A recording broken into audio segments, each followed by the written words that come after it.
At Brixton, we have 40 cells. 40? Yep. We're inside Brixton Police Station. If you get arrested, this is where you'll end up. So as you can see, there's glass panels. Right. So each person can be kept an eye on individually. So this will be if they're high risk. Anne-Marie runs a programme that tries to help young adults in police custody. So she spends a lot of time down here. The reason I've come to see you is because I run a programme here at Brixton called Divert.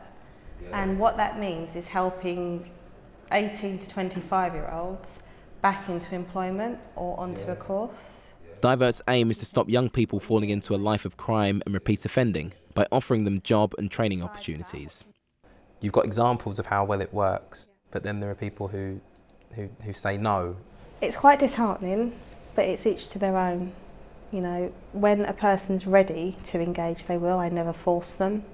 It's their choice. Divert has been running for just over a year.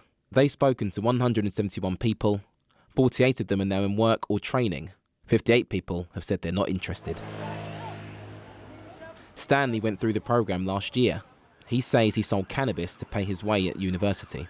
But now he's starting an apprenticeship in construction, thanks to Divert. There's not a lot of opportunities that come around every day like this. Obviously, I had to go through custody. Like, I know people out there who they would love to have the same opportunity as me. I think there were people who'll be watching this at home who'll say, hang on a minute, why should he get this opportunity? He's been in trouble with the law. Everyone deserves a second chance. It doesn't matter what's happened to you. Just because they've had the troubles and more doesn't necessarily mean that they're a bad person at heart. It's important to say that not everyone who ends up in here goes on to be convicted, but it costs £500 an hour to keep someone in custody. The Divert team reckon that if they get in quickly enough, that fee can be turned into an investment for a young person's future. Detective Jack Rowland came up with the idea.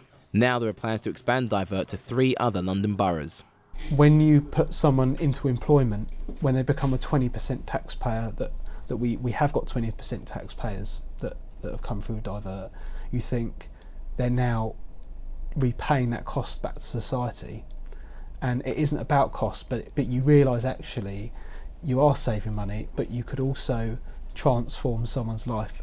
After a year of operating without any funding, Jack's idea is close to getting the money it needs to grow. Once that's secure, the work of Anne-Marie's team will be expanded to Lewisham, Enfield and Haringey to help other young adults take their first steps away from crime. Daniel Henry, BBC London News.